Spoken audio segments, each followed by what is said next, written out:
Now who the heck could that be?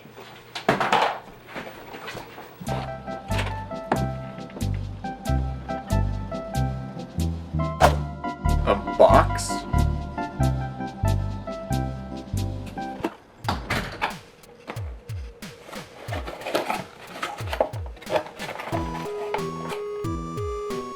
A video game? Man, how cliche is that? An anonymous game drop-off? I mean, it is a pretty interesting game. You know, this could make a really good video. Oh well, guess it's going to my backlog. Man, this backlog's getting big. I guess I should actually play some of these games. No more heroes, huh? You know, I bought this game 3 years ago on Boxing Day, and I still haven't played it. I've heard good things about it, so maybe it's time I did.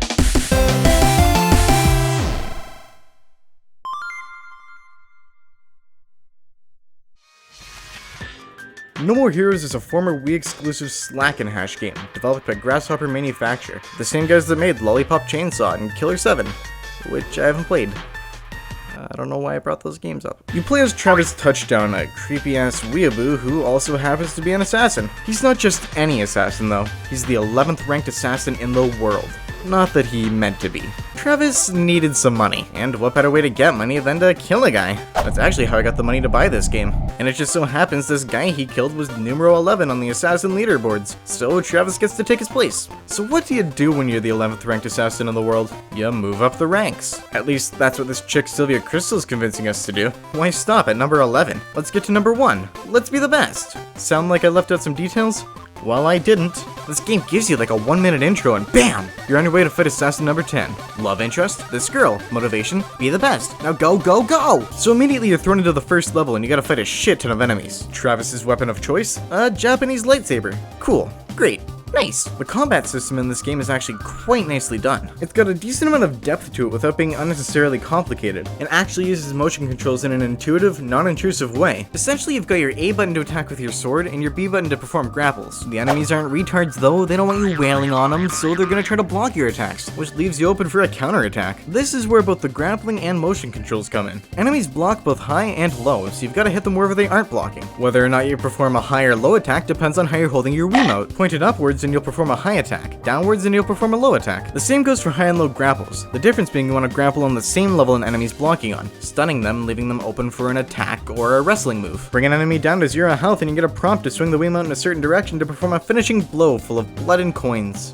Ew. Along with this high attack, low attack system, you've got the Z button to target enemies and block attacks, the D pen to dodge, and some charge attacks to take out multiple enemies at once. All of this makes for fast-paced, highly polished, and very fun combat sections. It relies on minimal and easy to perform motion controls, and it works extremely well because of that. Upset that you can't put your hentai watching skills to use though? Don't worry about it. There's plenty of waggle outside the combat system, such as shaking your Wiimote to charge up your lightsaber. The last noteworthy thing about the combat system is the slot machine. After each kill you perform, a slot machine appears at the bottom of the screen. Winning the slot machine gives you a temporary power-up depending on what symbols line up, such as one-hit kills or projectiles, really mixing up the gameplay if you get lucky. Also, all the power-ups are named after desserts. Cranberry chocolate sundae! I don't fucking know. The levels in this game are designed in a fairly linear fashion, but it works in the game's favor. Essentially, you're just getting from the start of the level to the end so you can fight the next highest ranked assassin. In order to advance on the level, you have to kill all the enemies, which means you can't just run past everything like a pussy. So with all the fighting you'll have to do, you'd think the levels would get boring and repetitive after a while. And they sort of can, despite the fantastic combat. The developers knew they needed to keep it fresh though, so there's always some cool additions and events thrown in to spice up the gameplay. One level has you swinging at baseballs to kill rows of enemies, another has you avoiding landmines buried all over the place. Heck, one even has you running over enemies with a motorcycle. They all add variety, which stops the player from losing interest in the game. Unless you destroy the motorcycle, because then you can't get back on and have to do the whole level on foot. Fuck, that was annoying. One level even has you playing an awesome, albeit completely unrelated, bullet hell game. It's probably one of the most memorable parts of the game for me because of how out of place yet fresh it was.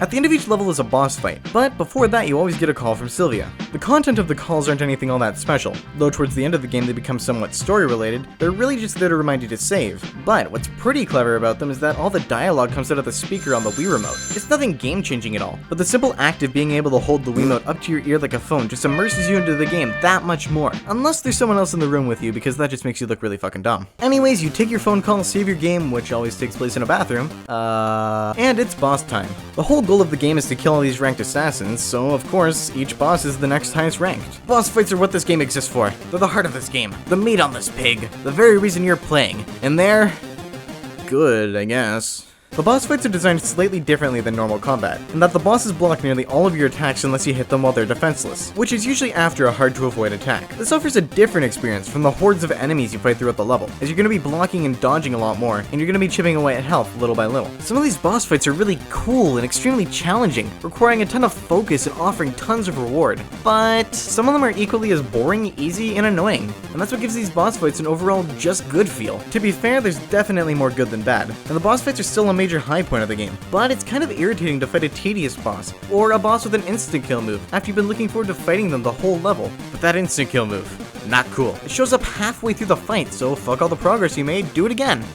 So you've beaten your first level, killed assassin number 10, and now you're on your way to becoming the first ranked assassin. This is when you go to level 2, right? Well, no. First, you've got to make some money. In order to participate in a ranked fight, you've got to make a pretty hefty deposit. I can't really say exactly where all the money's going to without spoiling one of the only major plot points of the game, but it's essentially used to bribe the next ranked assassin into having a fight with Travis. The closer you get to assassin number 1, the more money you've got to spend. How do you get this money though? You do get money each time you get a kill in a level, but the main way of getting money is taking part-time jobs in Travis's hometown of Santa Destroy. Okay, I get how that's supposed to represent a city in California like Santa Monica or San Diego, but the name of this town just makes me think it's full of people who really hate Christmas. Santa Destroy is essentially this open world section of the game, with a couple buildings to check out and places to visit. One such place to visit is the Job Center, where you apply for jobs in order to make money. The jobs in general aren't all that fun. They're just waggle-filled mini-games that don't offer huge rewards money-wise. While the guy in charge of giving out jobs is probably my favorite character, coconuts are god? There really isn't all that much fun to be had doing these jobs. They're just filler. Yeah, that doesn't sound like a very fun way to progress, and that's because it isn't. But thankfully, you shouldn't have to do any part-time jobs more than once. Each time you complete a job, you unlock a couple assassination missions. These are obtained at the King Entertainment building, and are generally way more fun than developing Parkinson's. Essentially, these are missions that involve the actual fighting mechanics of the game, where you have to complete certain goals. A lot of them just involve killing hordes of enemies, but many of them throw in cool twists, like only using wrestling moves or not taking any damage. Each time you complete a ranked assassin fight, there's a new part-time job available, which by extension means that there's more assassination missions waiting to be unlocked, usually offering higher rewards than the previous ones. Though the problem with this is with the word usually. It's true that each assassination mission offers higher rewards than the last, but later in the game there's not a marginal difference. And with the entry fee to the ranked fights getting higher, it's usually best to do the missions that earn you money the fastest, as opposed to the ones that earn you the most money. This ended with me doing the same mission over and over again just so I could get to the next level in a timely manner, which is a huge pain in the ass because I had to constantly travel back and forth between King Entertainment and the mission location. It definitely doesn't help that you have to spend all that precious progression money to buy things like new weapons, wrestling moves, and stat upgrades at the various buildings around town. And believe me, you will not make it through this game without buying every last upgrade. There's also a clothing store where you can buy things like shirts and glasses for Travis, but fuck if I'm gonna stretch these in between level segments even longer for something like aesthetics. So with all these places in this open world town to visit, how does Travis get around? On a motorcycle, of course. Pretty badass, right? Well, it isn't! Seriously, the driving is the absolute worst part of this game. No exaggeration. It's just annoying how easily you can fall off this thing. Going just a little too fast and clipping the corner or something results in Travis tumbling off his trike, which would be pretty funny if it didn't eat up so much time and happen so often. Even worse is that the draw distance isn't too great, making it way too easy to crash into something you didn't even see coming. You never turn sharp enough when approaching corners either, so you've either got to take it really slow or crash and back up. Except the problem with backing up is that accelerating afterwards causes you to do this weird wheelie speed up thing, which makes you accelerate way too fast. That's not really something you want to be doing after backing out of a tight space. But hold on, you can turn really sharp when approaching corners. Just hold the brake button and you'll do donuts until you let go, and you won't lose any speed. The perfect solution to the crashing problem. If only it actually worked! I used to think it was based on how fast you were going, but even at top speed, this donut thing almost never worked for me. Then whenever it did work, I wasn't expecting it, so I'd speed straight into a wall and fall off my bike. The cherry on top is that the minimap in this game is complete garbage. Look, I get that it's supposed to be all 8-bit to fit with the nerdy theme the game's got going for it, but Jesus fuck, could it at least update in real time? It's hard to explain exactly why this map is so bad, but let's just say it made me turn at the wrong time way too much for my liking, and turning around isn't something these terrible driving controls want to allow. Also, I got the bike stuck a lot. Glitch?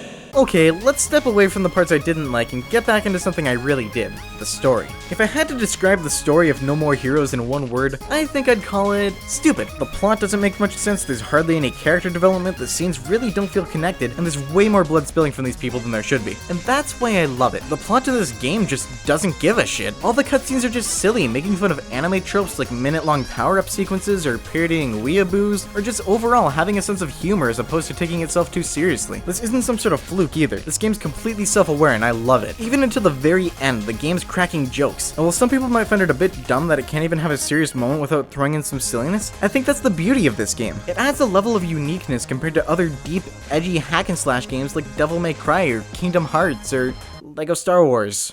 Obviously, there's a level of subjectiveness when it comes to calling a story good, but I find this game to be extremely refreshing, and it overall enhanced the experience for me. It set this chill, just have fun tone for the game that I absolutely adored. And in the end, isn't that the point of playing video games? To just have fun? No More Heroes utilizes its fantastic gameplay, paired with its goofy, lighthearted story in order to make a game that's more about having fun than anything else. For the most part, the game's able to cut out all the bullshit you see in other modern games, without feeling too bare bones. That's what made it stand out to me. It focused on what makes a game fun to play, and it really shows through the polished as fuck combat system. Not to mention it was decently long for how linear it is. I poured more time into this game than any of the other games I did for this channel. Of course the game has its flaws, and of course I ranted about them like a whiny entitled bitch, but I genuinely enjoyed my experience with No More Heroes, and I would definitely recommend giving it a try if you're interested. Oh yeah, I should show off what's in the box! Oh, but man, this video's been going on for a while. I don't think I have time to. Look, I'll show off the box in the next video, I promise, okay? For now, I gotta get through this backlog.